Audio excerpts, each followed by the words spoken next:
ইসলাম, তুই আমাদের চেয়ে বেশি আপডেট। সন্দেহ আল্লাহ ঢুকায়া দিছে, বস তুই, তোকে আগে যাচাই বাছাই করে নেই। 3 ঘন্টার থেকে 6 ঘন্টা পর্যন্ত যাচাই বাছাই করছে। শুনে রাখো যুবক, তুমি যতই ওদের মতো 14 তারিখ উদযাপন করো, আর যতই 31st নাইট তুমি উদযাপন করো, ওদের যত কালচার তুমি নিজের ভিতরে আনো না কেন, কিন্তু এক জায়গায় তুমি ধরা খাওয়া। আজকাল সবকিছু অনলাইনে।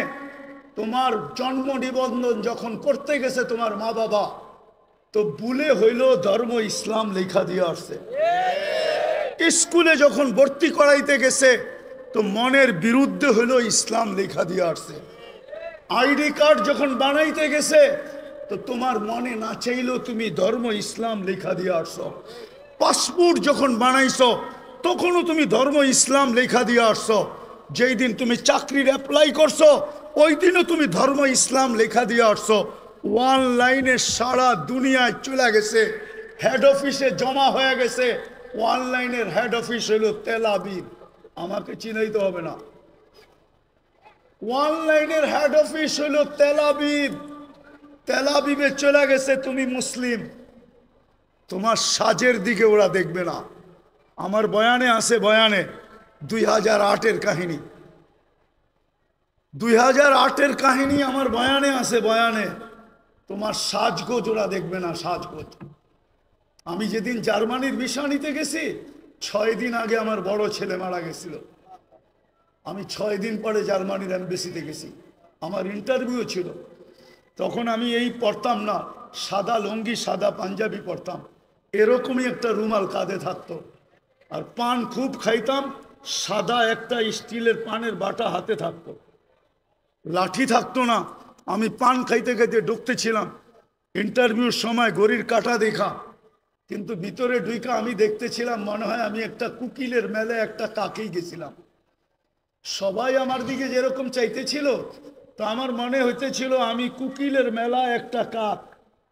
কি ওরা যেইভাবে সাজগোজ করে গেছে, তা আমাকে ইন্টারভিউর জন্য যখন ডাকছে, তা আমাকে প্রথম প্রশ্ন ছিল, তুই এতদিন জার্মানি যাস নাই কেন? সেনজিং ভিসা, আমার 25 দেশের সফর ছিল। তা আমি বললাম প্রয়োজন ছিল না, এত দেশ গেলি, জার্মানি গেলি না, এখন দরকার যাব। জিজ্ঞাসা করলো তুই কি করিস, বললাম। তো জিজ্ঞাসা করলো আমার সোনাগুলা কালো হইলো কেন? তা আমি বললাম তুমি পারফিউম খুব ব্যবহার করো মনে হয়। বলছে হ্যাঁ। তো এগুলা আমি পরিষ্কার করব কি করে? আমি বললাম চলো আমার কারখানায়। বললো এত দূর তো যাওয়া যাবে না, ঘরোয়া পদ্ধতি বলো। তা আমি ঘরোয়া পদ্ধতি বলতেছিলাম, আর ওর ভিসা প্রিন্ট করতেছিল। আমাকে বলল 600 এত টাকা দাও, 6000 এত টাকা দাও। দিলাম। আমাকে বলল তুই 2 মিনিট বস। আমি তো দেখছি ভিসা প্রিন্ট করা শেষ, ও শুধু সিগনেচারের জন্য যেতেছে। গেল 1 মিনিট পরে এসা বলতেছে ভিসা ওকে নিয়ে যাও। তো মানুষ তো ভিসা এমনি দেখে, আমি উল্টা দেখতেছিলাম, মানে ভিসার মুখ ওই কুকিলদের দিকে, আর পাসপোর্টের উল্টা সাইডটা আমার মতো কাকের দিকে। মানে আমার উদ্দেশ্যই ছিল যে দেখাই সাইজা গুজা আসলেই ভিসা মিলে না, এই দেশের নিয়ম এরকম না। নাইলে আমার সমাজ, আমার যুবকরা 30 লাখ দিয়ে ইউরোপে কেন যাবে? শত যুবকের কবর কেন সাগরে হবে? আমি চিনি আমেরিকাতে যারা 50 লাখ টাকা দিয়ে মেক্সিকোর জঙ্গল দিয়া পার হয়েছে। একটা কাহিনী না, শত কাহিনী আমার এখানে আছে। বিদায় এই জন্যই বলতেছি, যতই সাজি না কেন,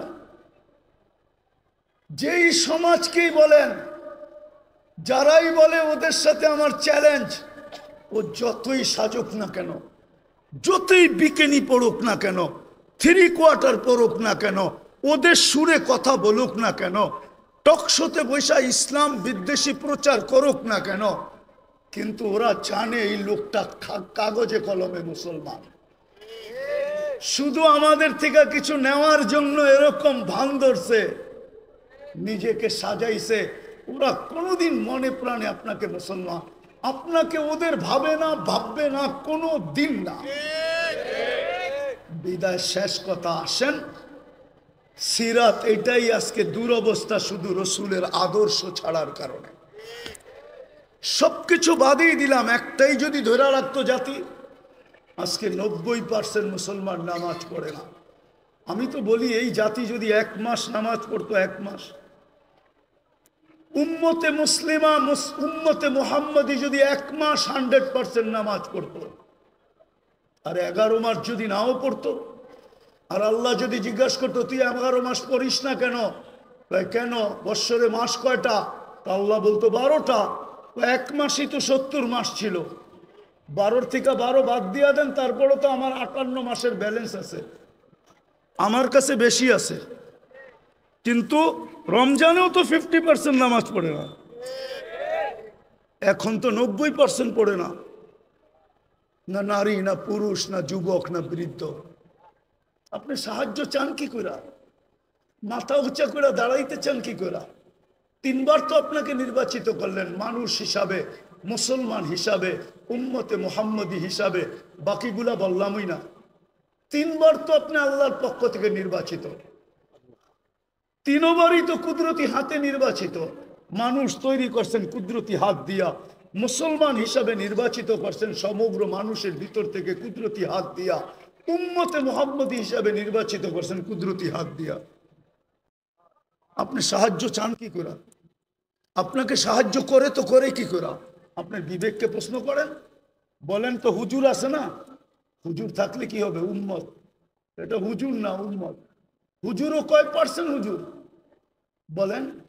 আরে বলেন না, 200 কোটির ভিতরে কয়শো কোটি হুজুর? 300 কোটি?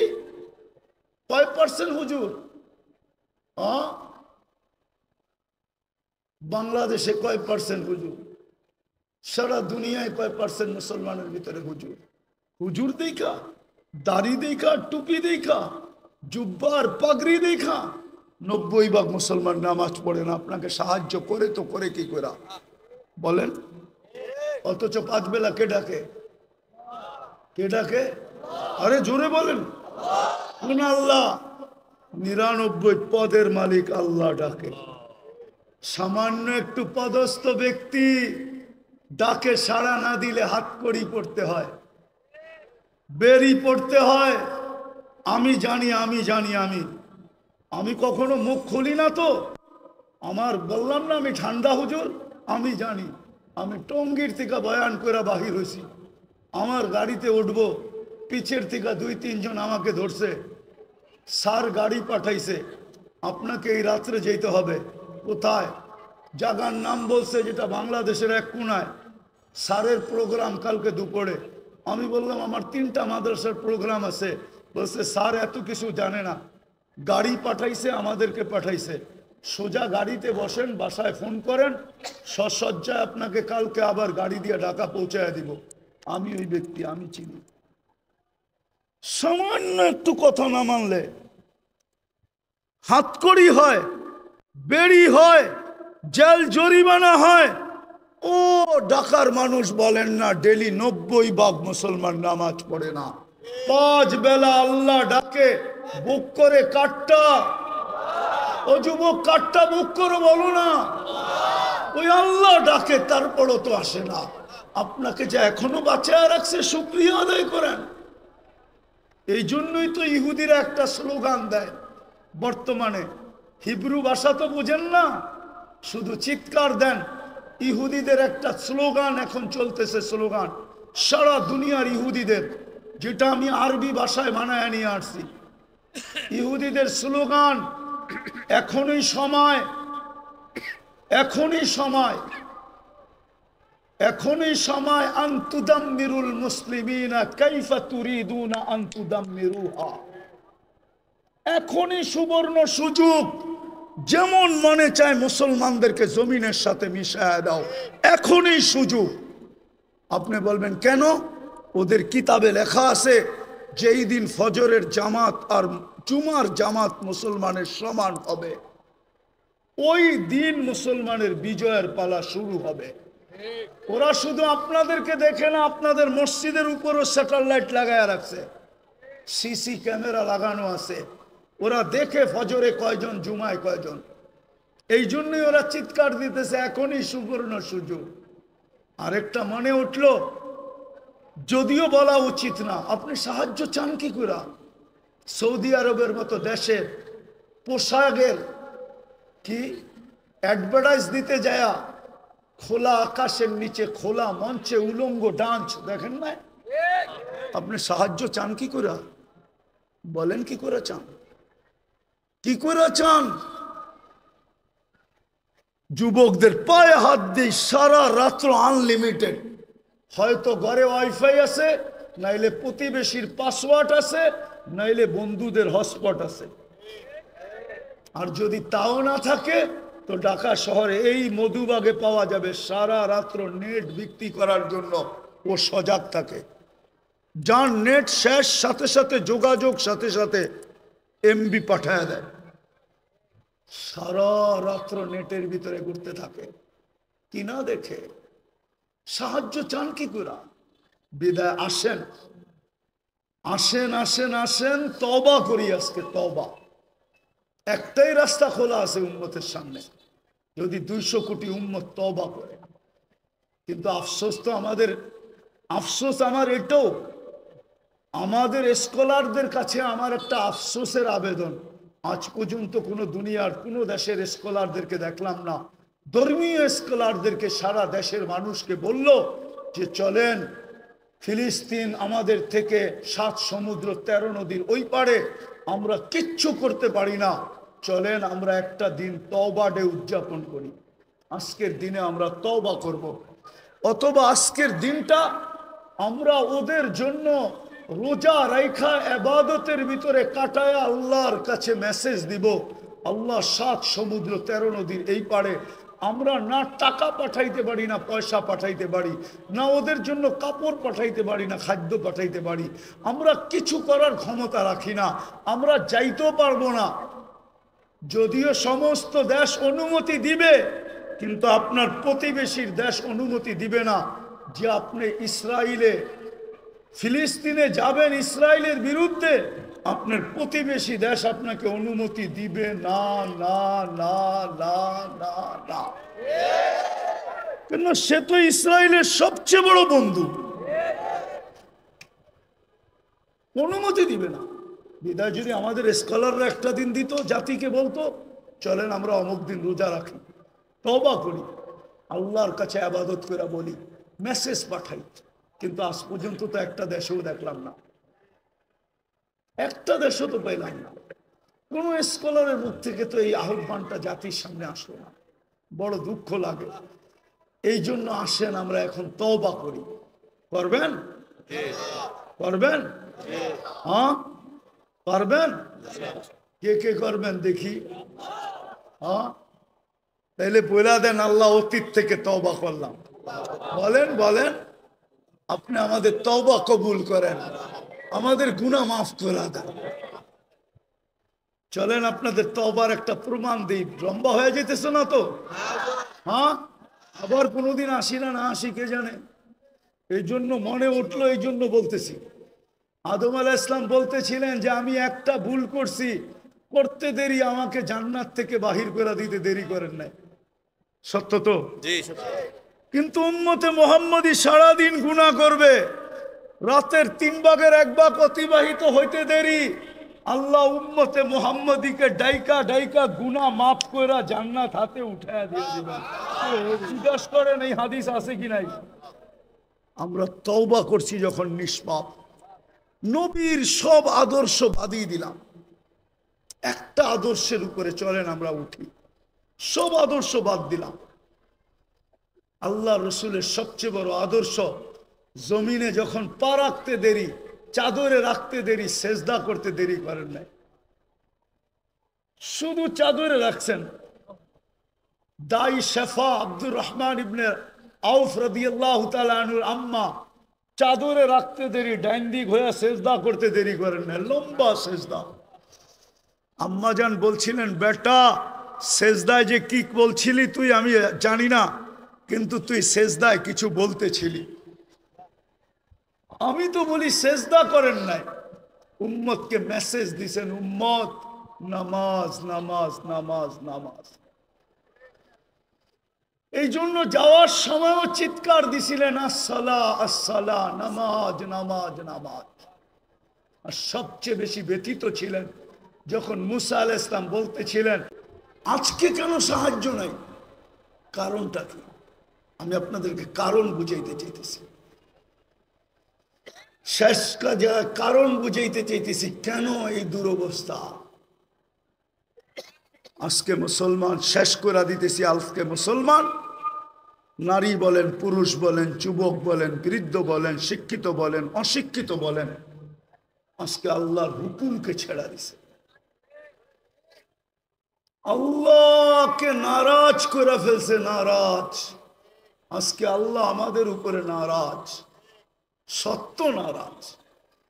নাইলে আমার বিবেকে আমার কাছে যোগ বিয়োগ মিলে না। কেন ফিলিস্তিনে অন্য দেশে ফাটতো তো আমার মনকে বুঝাইতে পারতাম, কিন্তু ফিলিস্তিন ঘুরে আসার পরে আর আজকের পটভূমি চিত্র আমার কাছে মিলে না। যে মিলবো তো মিলবো কি করে? ওইখানে তো খলিল শোয়া, ওই জমিন, ওইখানে বোম ফাটে কি করে? অথচ সবচেয়ে বেশি আবাবিলের বসবাস হইল ফিলিস্তিনে। সবচেয়ে বেশি দুনিয়ার আবাবিল যেটায় বাস করে ওটা হলো ফিলিস্তিন। হুকুম দেন না কেন? আরেকটা কথা বুঝাইতে চাইতেছি, প্রতিদিন তো 17 বার 32 বার আমরা আবেদন করি আল্লাহর কাছে। প্রতিদিন তো 32 বার আবেদন করি, গায়রিল মাগদুবি আলাইহিম ওয়ালাদ-দাল্লিন। ইমামের মাধ্যমে করি, একা একই করি। যখন ইমামের মাধ্যমে করি মাঝে মাঝে তো কিছু, আমি কারোর সাথে বিরোধ করতে চাইতেছি না, কিছু মসজিদ তো এরকমও আছে যে আমিন বইলা এত জোরে বলে যে ছাদও উড়া যাওয়ার আশঙ্কা হয়, ঠিক না? কিন্তু আমরা কি বলি, এটা আবেদন তো করি আল্লাহ দুইজনের হাত থেকে আমাদেরকে বাঁচান, কিন্তু ইহুদি নাসারা দুইজনের হাতেই তো আজকে আমরা সবচেয়ে বেশি নির্যাতিত। তাইলে আমাদের 32 বারের আবেদন যায় তো যায় কোথায়? আমাকে বুঝান। 32 বারের আবেদন আমাদের কোথায় গেল? আমরা যে চূড়ায় ফাতিহা পড়লাম আর জোরে আমিন বললাম আর আস্তে বললাম, আমাদের এই বলাটা কোথায় গেল? কেন কবুল হয় না? কবুল হইলে তো এই অবস্থা হওয়ার কথা না। যে অবস্থা আজকে দেখতেছি, মুসলমানকে নিয়ে সবাই খেলে, ঠিক না? ফকির হইলাম আমরা, আর টাকা বিদেশে পাচার হইয়া বড় লোক হইল ওরা। আপনি ভাবেন যারা নিয়ে গেছে ওরা বড় লোক হয়েছে? ইম্পসিবল। আমি চিনি আমেরিকা, কানাডা চিনি, ইংল্যান্ড চিনি, সুইস ব্যাংক চিনি, আমি, আমাকে চিনাইতে হবে না। হ্যাঁ, আমি চিনি, বহুত মানুষকে চিনি, 2-4 জন প্রেসিডেন্টও চিনি যারা ট্যাক্সি চালায়, ট্যাক্সি, আমেরিকাতে ট্যাক্সি চালায়। অবশ্য আমাদের দেশের না, আফ্রিকান দেশের। নিয়ে গেছিল খুব, এখন ট্যাক্সি চালায়। কেন এই দুরবস্থা? একটু ভাবেন, চলে তো যাব, থাকা তো যাবে না, পুঙ্খানো হিসাব তো নিবে। সত্য তো এটাই। যদিও কেউ মাঝে মাঝে জিজ্ঞাসা করে, হুজুর 60 বৎসরের হিসাব নিতে 50,000 বৎসর লাগবে কেন? তো আমি বলি, শোনো, তুমি ডেলি কতটুকু অক্সিজেন, কয়বার শ্বাস প্রশ্বাস নিছিলে? কয়বার? আরে 1,60,000 বার। তো মাসে কত নিছিলেন? বৎসরে কত? 60 বৎসরে কত? স্বাভাবিক শ্বাস নেওয়ার দাম তো আমাদের দেশের এক শিল্পপতি আমাদেরকে শিখায় গেছিলেন, কিন্তু আমরা তো এটাকে মাথায় ধারণ করি নাই। 2020 করোনা লগ্নে বাংলাদেশের প্রথম সারির এক শিল্পপতি মারা গেছিলেন। ওনার জন্য ডাক্তারের টিম যখন চায়নার থেকে আনা হলো, আর উনি ভেন্টিলেটারে ছিলেন, তো উনি কামরায় ঢুকার পরে ডাক্তারদেরকে বলছিলেন, আমার সুস্থতার প্রয়োজন নাই, আমাকে শুধু স্বাভাবিক শ্বাস নিতে দাও, আমি তোমাদেরকে আমার পুরা কোম্পানি লেখা দিব। পেপারে আসছে, পেপারে, জান মিডিয়া লেখা আছে এখনো। আমি নাম বলতেছি না। আপনি যে ডেলি স্বাভাবিক শ্বাস নিতেছেন, এটার বিনিময়ে কি করছেন? এই হিসাব কিন্তু মিলাই দিতে হবে। বিদায় আমি শেষ জায়গায় চলে আসছি। আজকে এই দুরবস্থার কারণ একটা, শুধু প্রথম একটা, আল্লাহকে না মানা। আল্লাহকে আল্লাহকে আল্লাহকে সব বুক করি কার? কিন্তু শিক্ষিত মানুষগুলা যদি প্রশ্ন করে আল্লাহকে মানবো কি করে, আল্লাহকে তো চোখে দেখি না, লা তারাহুল উয়ুন ওয়ালা তুখালিতুহুদ দুনুন, দেনদারণে আনা যায় না, ওয়ালা ইয়াসিফুহুল ওয়াসিফুন, বর্ণনা দিয়ে শেষ করা যায় না।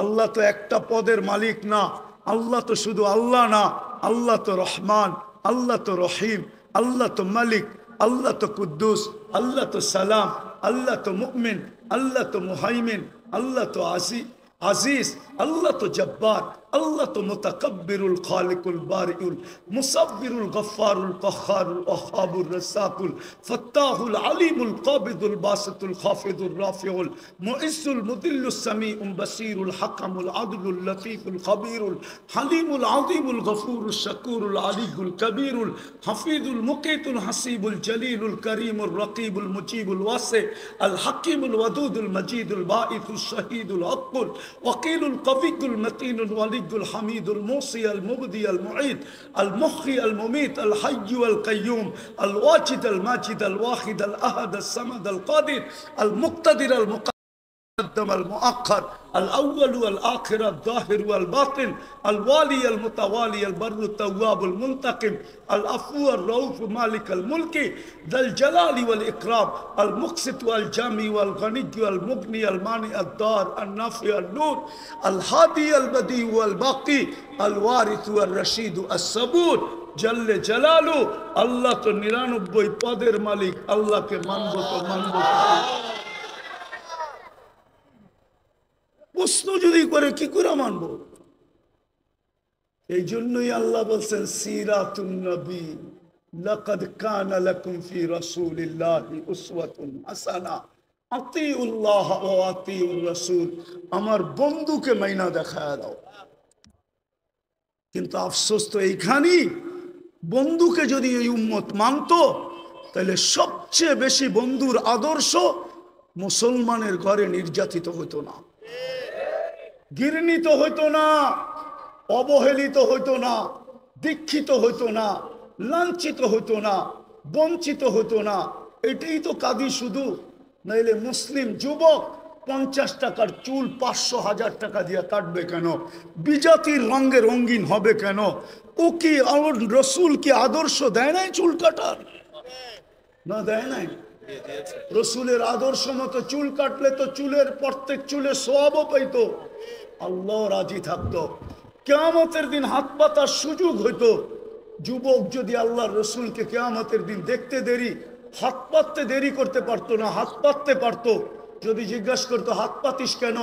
আপনার আদর্শে চুল কাটছি, সওয়াব তো পাইছি, কিন্তু আপনার পক্ষ থেকে কিছু দিবেন না? বকশিস কি দিবেন না? মজুরি পাওয়ার পরেও তো হাত পাতে কেন? একটু বকশিস দেন না। এই মাইকালারও তো পুরা টাকা নেওয়ার পরে অপারেটররা হাত পাতবে, আমাদেরকে কিছু বকশিস দিবেন না? জিজ্ঞাসা করেন পাতবে কি পাতবে না? যুবক তো কিয়ামতের দিন হাত পাততে পারতো। আমার মা বোনরা কেন নেটে দেখা সাজুগুজু করে? সমস্ত কাপড় চোপড়ের ডিজাইন কেন নেটের থেকে আনে? ইসলাম কি কাপড়ের ডিজাইন দেয় না? ইসলাম কি সাজগোজ দেয় না? আমি তো এই কাঁদি।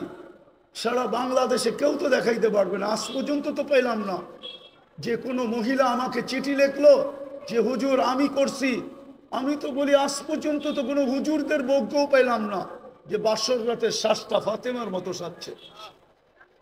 বাসর রাতের শ্বাসটা তো তার বান্ধবী তাকে যেরকম সাজাইছে ওরকমই সাজছে, প্রতিবেশীরা যেরকম সাজাইছে ওরকম সাজছে। নাইলে একটু পয়সাওয়ালা হইলে পার্লারে যেরকম ডিজাইন চয়েস করছে ওই ডিজাইনে সাইজা আসছে। কিন্তু ফাতেমার সাজে তো সাজে নাই। ফাতেমা কি বাসর রাত্রে সাজে নাই? কিতাবে কি নাই ফাতেমার সাজ? শাইখুল হাদিসরা কি জানে না, যে মুহাদ্দিসরা জানে না যে ফাতেমার সাজ কিরকম ছিল? আজকে যদি ওই মহিলা সাজতো, কালকে কিয়ামতের দিন যখন আল্লাহ বলতো ফাতেমা রাদিয়াল্লাহু তাআলা আনহার হাতে ঝান্ডা দিয়া, ফাতেমা তোর মেয়েদেরকে ডাক, আর চল জান্নাতের দিকে। তো এই মাও তো যে বোনও তো যে দাঁড়াইতে পারতো, এই মাও তো যে দাঁড়াইতে পারতো, এই মেয়েও তো যে দাঁড়াইতে পারতো। ফাতেমা যদি জিজ্ঞাসা করতো তুই পাশে দাঁড়াইলি কেন, বলে আমার কাছে কিছু নাই বটে, কিন্তু বাসর রাতের শ্বাসটা আপনার মতো ছিল, বিদায় পাশে দাঁড়াইলাম, দেখি আমাকে একটু নিয়ে যান কিনা। আজকে আল্লাহ রসুলের আদর্শের স্বাস্থ্য নাই। আপনার সাহায্য হবে তো হবে কি কইরা? চিৎকার দিয়া সবকিছু জিতা যায় না, সম্মেলন করে সবকিছু করা যায় না। আপনি আমাকে বুঝাইতে হবে না, রাগ হেন না। আমার চোখের পানি শেষ। আপনি ছোট পাতলা চশমা দেখেন তো, তাই না? ভিতরে একটা মোটা লেন্স বসানো আছে, অপারেশন করে ভিতরে আমার লেন্স বসানো আছে। চোখের পানি শেষ, কানতে কানতে। দুনিয়া কম দেখি নাই। এই জন্য বলি হুজুররা একমত নাও হইতে পারে আমার কাছে। আজকে মুসলমানের দুরবস্থা, যারা নবীর আদর্শকে ঘৃণা করে, নবীর আদর্শকে ধিক্কার দেয়, যারা নবীর আদর্শকে লাঞ্ছিত করে। আমি আরেকটাও কথা বলি, যতই সাজেন না কেন ওদের সাজে। আমি শিক্ষিত সমাজকে বলতে চাই, সুশীল সমাজকে বলতে চাই, আধুনিক সমাজকে বলতে চাই, ডিজিটাল সমাজকে বলতে চাই, পায়ে হাত দিয়া বলি, আপনারা যতই সাজেন না কেন, আমি প্রমাণ, আর কাউকে প্রমাণ দিতে হবে না। আমি বহুত জনকে বাংলাদেশের চিনি, যাদের সাথে আমার সফর হয়েছে। এয়ারপোর্টে 3 ঘন্টা থেকে 6 ঘন্টা পর্যন্ত বসার লোক আমি চিনি, ইমিগ্রেশন বসায় রাখছে। আর আমি অহংকার করে বলতেছি না, উর্দে 5 মিনিটের বেশি কোনো এয়ারপোর্টের ইমিগ্রেশনে আজ পর্যন্ত দাঁড়াইতে হয় নাই, 5 মিনিটের বেশি। কিন্তু আমি চিনি, নাম বলবো না। আমার বয়ান যদি ওরা শুনে, বলবে হুজুর নাম বলে নাই, খুব ভালো করছে, নাইলে আমাদেরকে মানুষ চিনত। আমি চিনি আমার সমাজের লোক, যারা ওদের সাজে 100% কেন, ওদের চেয়ে আপডেট সাজা ছিল। কিন্তু পাসপোর্ট যখন পাঞ্চ করছে, তো বাহির হয়ে আসছে ধর্ম ইসলাম। বলছে তোর ধর্ম। একটু নিজের বিবেককে জিজ্ঞাসা করেন, কালকে এই মুখটা কি করে দেখাবেন আল্লাহকে? না যায়া বলবেন আমি আধুনিক ছিলাম, আমি এডুকেটেড। ওটাও তো আল্লাহ বলে দিছে তুই এডুকেটেড। এডুকেটেড তোকে বানাইলো কে? এই জন্যই তো এক জায়গায় আল্লাহ বলে আমা কুনতা মা আম্মাহিনা, তুই নিকৃষ্ট পানির ফোঁটা ছিলি না। ফামান জাআলাকা দামা, বল না তোকে রক্তে রূপান্তরিত কে করলো? ওমান জাআলাকা মুদগা, তোকে রক্তপিণ্ডতে রূপান্তরিত কে করলো? ওমান জাআলাকা ইযামা, তোর কঙ্কালটা কে বানাইলো? ওমান কাসা আলাইহি লাহমা, সুন্দর করে নিখুঁতভাবে চামড়ার গোশতের আবরণ কে চড়াইলো? আমা কুনতা সগীরা, তুই কি ছোট ছিলি না? ফামান কাব্বারাক, বল না তোকে বড় কে করলো? দুনিয়াতে তো আমেরিকা তো এতটুক আছে শর্ট ফিগার, আজ পর্যন্ত 1 ইঞ্চি বাড়ায় দেখাইতে পারলো না। আল্লাহ বলে তোকে 6 ফিটের কে বানাইলো বল? আমা কুনতা যাইফা, তুই কি মার পেটের থেকে দুর্বল আসিস না? ও যুবক, পায়ে হাত দিয়া জিজ্ঞাসা করি, ফামান কাওয়াকা, বল না তোকে সুঠামত কে দিল? আমা কুনতা জাহিলা, মার পেটের থেকে কি অজ্ঞ আসিস না? ফামান আল্লামাক, ও শিক্ষিত লোকগুলা তোমাদেরকে শিক্ষায় দীক্ষায় আলোকিত কে করলো? আজকে আল্লাহ ভুলে গেলে? উচিত তো ছিল গাছে ফল আসলে ঝুঁকবে, কিন্তু আমি তো দেখি আমার সমাজের শিক্ষিত লোক বেশিরভাগই, বড় পার্সেন্টেজ আমার সমাজে শিক্ষিত লোকগুলো আল্লাহর থেকে দূরে। আমি তো মাঝে মাঝে ভাইবা আমার যোগ বিয়োগ মিলে না, যে ডাক্তার বেনামাজি হয় কি করে? ও তো আল্লাহর কুদরত দেখে শরীরের ভিতরে, ঠিক না? কি বলেন? এর চেয়ে বড় কুদরত আর কি দেখাবো? চলেন একটা উদাহরণ দেই। মানুষের অঙ্গের ভিতরে দেখার মধ্যে সবচেয়ে ছোট অঙ্গ কোনটা বলতে পারেন? হ্যাঁ, আরে বলেন না। চোখ। চোখ দেখার ভিতরে সবচেয়ে ছোট অঙ্গ চোখটা, ঠিক না? চোখের তুলনায় দেখতে নাকটা চোখের থেকে বড় মনে হয়, ঠিক না? কানটাও, ঠোঁট, হাত পাও তো আছেই, ঠিক না? সারা দুনিয়ার চোখের ডাক্তারকে যদি মধুবাগের ইমাম আর খতিব সমিতি যদি ডাইকা নিয়ে আসে এই মাঠে আর যদি জিজ্ঞাসা করে যে শত শত বৎসর চোখ নিয়ে গবেষণা, বলো এটা শেষ হবে কোথায়? তো সারা দুনিয়ার চোখের ডাক্তাররা একটা মুস্কি হাসি দিবে আর বলবে গবেষণা চলতেছে, এটা বলতে পারি, কিন্তু শেষ কোথায় হবে এটা দুনিয়ার কারো জানা নাই। এটার কিনারা কোথায় আমরা জানি না। এতটুক জায়গার ভিতরে যদি ফিট করতে পারে, এটি তো আল্লাহ বলে, এতটুক জায়গার ভিতরে এরকম টেকনোলজি ফিট, প্রযুক্তি ফিট, যেটার কিনারা নাই।